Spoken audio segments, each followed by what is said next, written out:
Privyet, namaste, assalamu alaikum, bonjour, hola. Good morning, good morning, good morning. It's Ken at 10. How are you today? I hope you're well.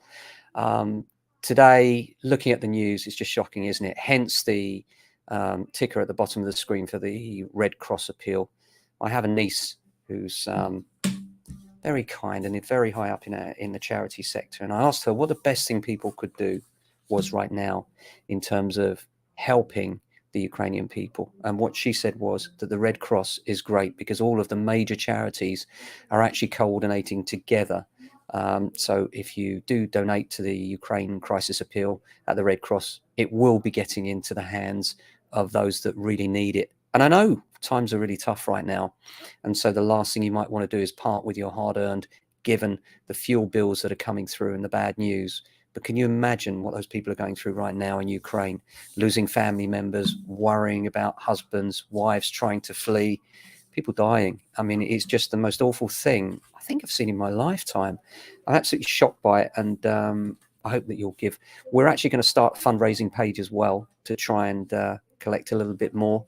And I hope you'll join us in that. So how are you? Good morning. If you've not been here before, good morning to you. This is Ken at 10. We are James Alexander Estate Agents, and we broadcast daily from our offices in Southwest London, Southwest 16 Norbury to be precise. And we sell and let properties.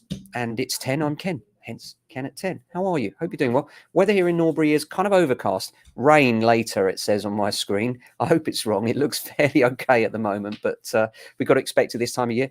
We're heading into the spring, and April showers are coming, if not March showers. So I hope your March is going well so far. Few things on the property market, first of all. House prices have seen a record cash rise. There's an article in the BBC News, Daily Express and Daily Mail today.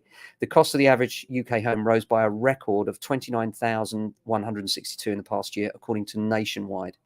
The lender said it was the biggest cash increase in property prices since it started collecting comparable data in 1991. It pushed up the average price of a UK home to £262,230 in February. It said values are being driven by continued demand from buyers who are competing for relatively few properties on the market. The Nationwide said that its data suggested UK house prices have risen 12.6% in the year to the end of February, and that was an acceleration from the 11.2% recorded in January. So it's mad out there still. And, I've said for a while now, when we have these kind of crises and tragedies, what tends to happen is when in doubt, do now. A lot of people that were perhaps thinking of moving decide to stay put and sit tight and just see how it all plays out. And when that happens, that further exacerbates the crisis in the shortage of property. And then if you consider longer term, the impact of more refugees arriving on our shores, and rightly so, welcome they should be from the Ukraine, then obviously we've got a huge housing crisis just literally around the corner if we haven't got one already. And I'll talk a little bit more about that in a little bit. First-time buyers are saving for an average of 4 years to buy their first home. And this is an article in City AM. It said the number of first-time buyers rose to nearly 410,000 last year, with average deposits estimated at 53,000. But affordability is still being squeezed, with house prices estimated to be 6.9 times earnings for would-be homeowners. Now, I've always said that the multiple of salary versus the house price is a good indicator. But it's not the only thing, because, of course, affordability goes into many different realms, including the availability, type and style of mortgages. And most important of all, that very fragile thing, confidence. And at the moment, confidence in the UK property market is very high. 1 in 10 said they did not have enough to save for a deposit. And the research found 28% of first-time buyers received some money from their parents. BOMAD, the bank of mum and dad, or the bank of granny and granddad quite often even these days. London renters are having a hard time of it as well. And this is a report from City AM again.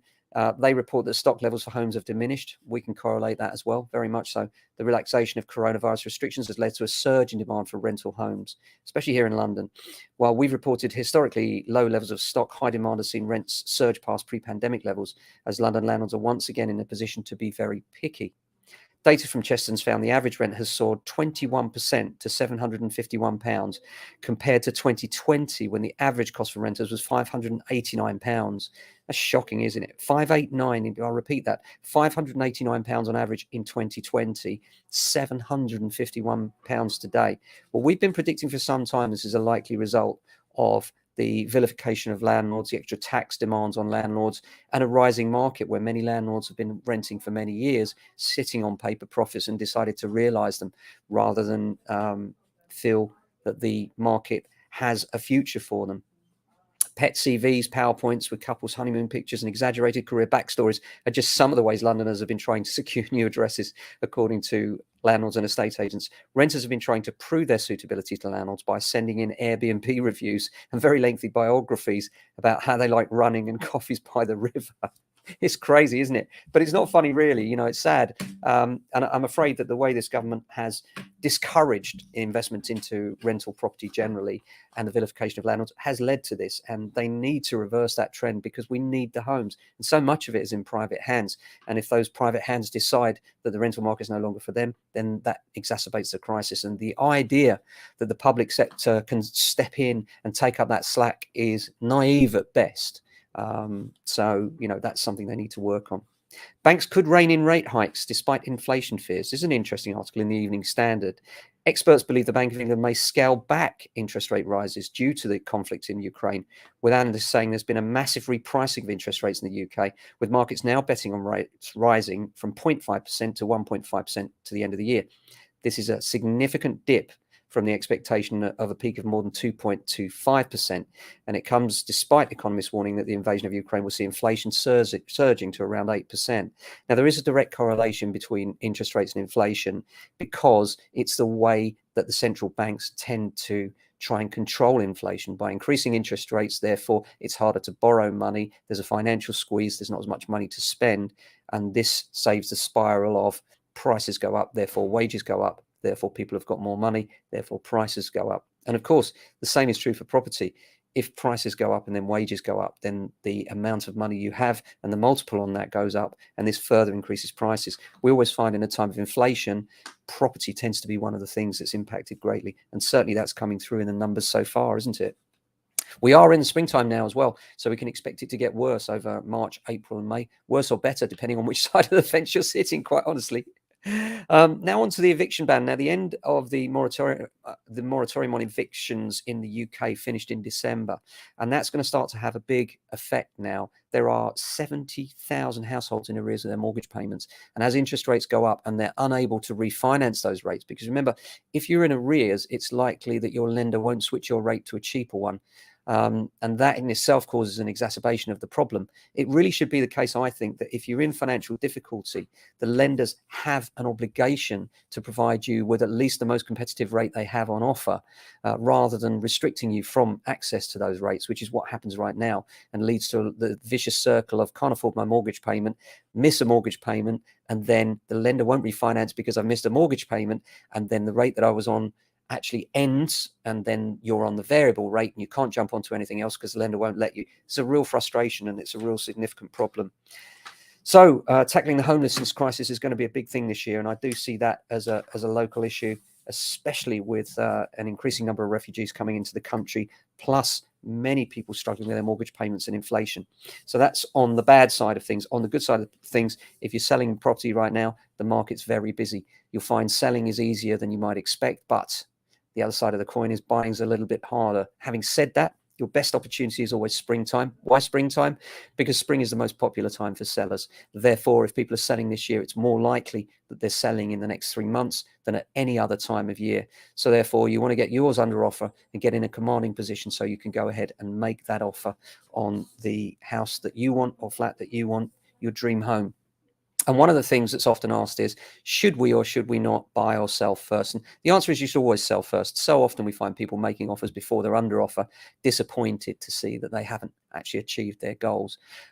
So just something else that I discovered today that might be helpful to those of you that have queries regarding fences. This is often a problem where people are wondering which side of the fence they own. And something we discovered is, I'm going to flip this up on screen for you now. Now, this is the Land Registry advice about Land Search Online advice, actually. Which fence do we own? Can you see these little T's here on the bottom of that red line and on the side?